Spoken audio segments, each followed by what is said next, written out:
Welcome back to Two Railfans. We're at our friend Chris's house today. He has a fairly new layout that he's building, and we're just going to kind of give a tour of his layout and some of the stuff he's running. So Chris, this is 9 by 9?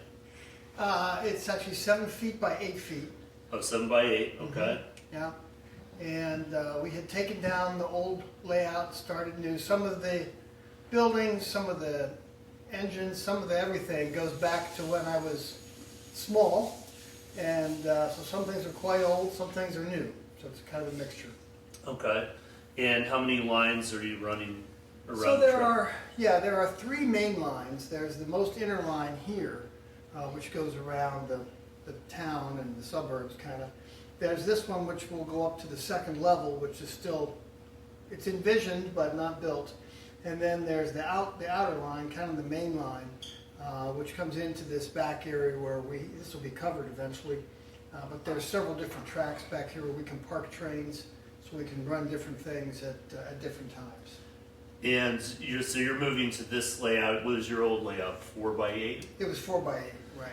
Okay, so this used to be your dining room. Right. And as we mentioned before, in Texas, we're not lucky to have a full basement to take over for something like this. So you've got to find the space where you can. So you have a town you've built here. Can you describe like the different things going on? Yeah, so this is the downtown area. There's where the main train station is, the post office, which of course the trains are going to be delivering mail to the post office. We've got a few bigger buildings and some older buildings. And of course the donut shop is prominently displayed. That was a favorite of my grandchildren. One of the things that we're doing is trying to involve our grandkids as much as possible. So they're helping build this and helping develop it, and even my one granddaughter is helping paint it. So that's kind of a cool thing for us.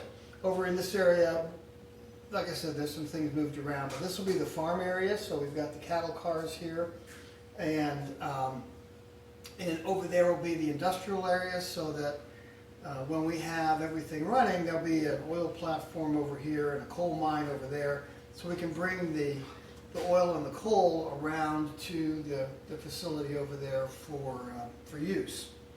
And because trains do, they deliver things from one place to another. One of the coolest things I think on here is the motel pool, because it looks exactly like an old motel pool. Right.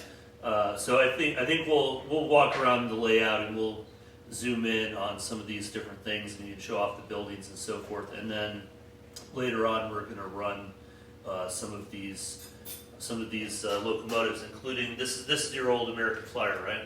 That's a 1956 American Flyer. It's a 060. It's actually a switcher, but of course when I grew up, chuggy, right, because it makes that chugging sound. Yeah. It's got it built in, and yeah, she's running on DCC now. So. And what's the DCC system are you using? It's the NDE. NCE power NCE cap. power cap, yeah. Okay. Oh, you can't see it in the picture, but we'll show you that later. Well, that's a pretty popular one, so I'm sure Right. most people have seen that. So we're going to start over on this side of the layout, and I'm just going to ask Chris to kind of explain what he has going on here at the buildings and the scenes and anything that has a history for him, maybe going back to childhood. Yeah. So this is the main river coming out of town. I had to put a trap door in the middle so we could get access to things. Eventually that's going to be just a big lake. So the water comes in from the right there under those bridges and into the lake, and then it flows out here. So this is our industrial area. We have a freight station here, which is an old Plasticville freight station. There'll be some oil facilities here to bring the oil down for storage. We've got a manufacturing plant here, which is currently showing some fire on the inside, and of course a water tower for things. This is a truck depot. This is a newer building where we can bring the freight into this building, and then the trucks can take it away.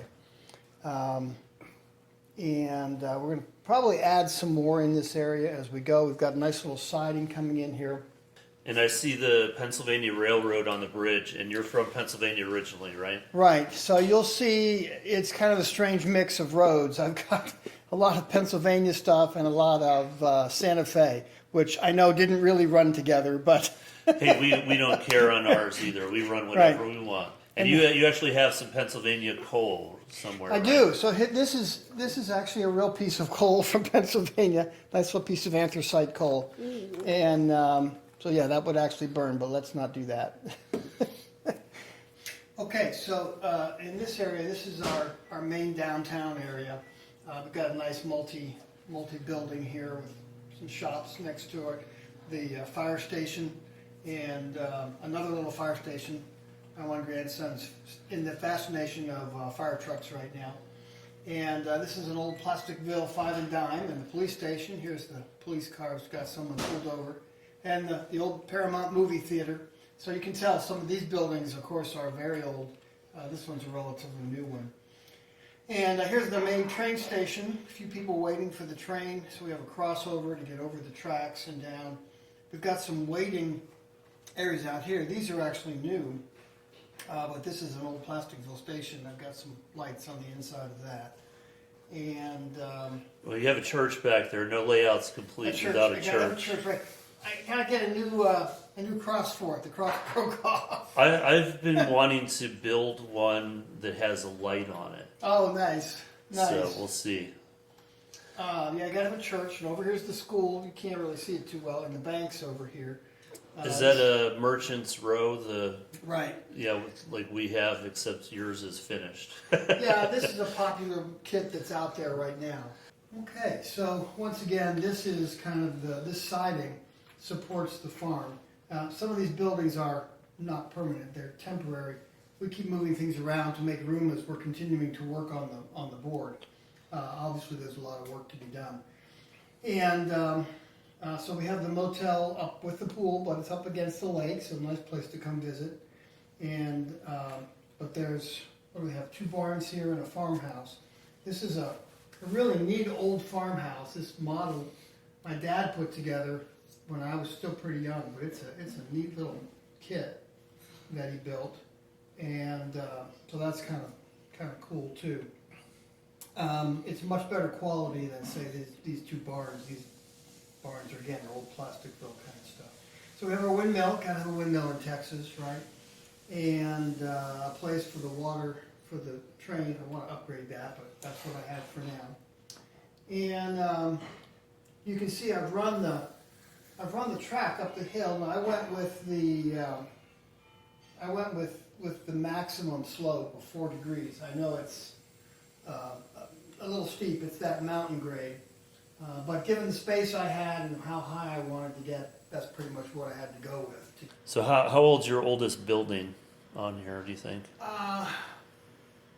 If that train came in 56, when my dad probably bought it for me, so I was 2, so that didn't hold on. But that, there she goes.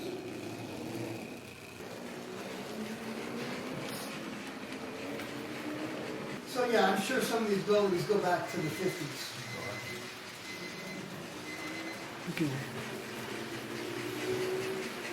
You can hear the chugging. Is there a cylinder in there? Yeah, that's not a sound system. That's just the only thing I have hooked up on it right now is the motor.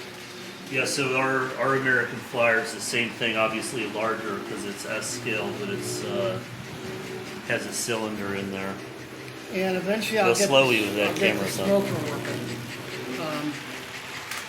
They warned me that if I hook it up through the chip, it may blow out the chip. You got to figure out how many amps it's pulling, and I haven't gotten around to that. But I can always hook it up directly to the track.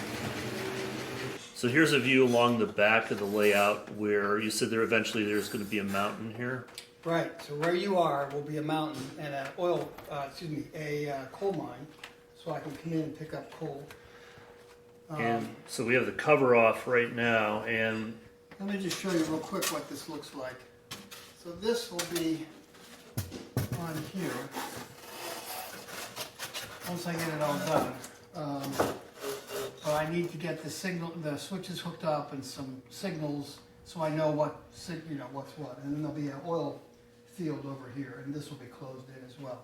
Okay, so I've got right now 2 diesel engines running. They're both Walters engines, but I've switched them over to DCC. So I've got this freight line that runs up and down the hill, and eventually will go, like I said, to the second deck. And this Santa Fe and right here is also Right, so we're going to run him, put him on the siding. All right, so let's see. There we go. So we can bring him in. We'll put him on this other side track. Oh.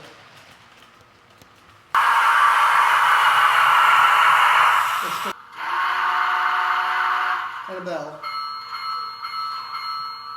So you can tell from the volume that that's soundtracks that eventually needs to be softened a little bit. This is a 1961 American Flyer that I've converted to DCC with sound. It's a soundtracks chip in there.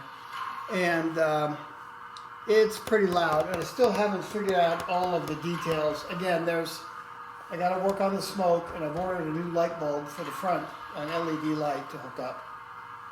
Unlike the other one, this one will support a light.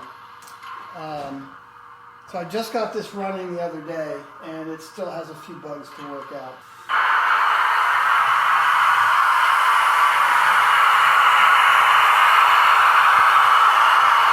So I've got a Kansas City train, passenger train. The A engine is still upstairs in the shop, as it were, but the B runs with sound. So we'll see if we can run this in a while. This is also a Walters Proto engine with a soundtracks chip in it. You picked this up at the Plano train show, right? I did. It was a great little find. And then I just put in a 23-pin chip and a speaker, and it's worked great. And hopefully see if I got these little switches set correctly. Well, we appreciate the tour of the layout, Chris. You got some really cool stuff here. Thank you guys for watching. Hope you enjoyed the video, and we'll see you in the next one.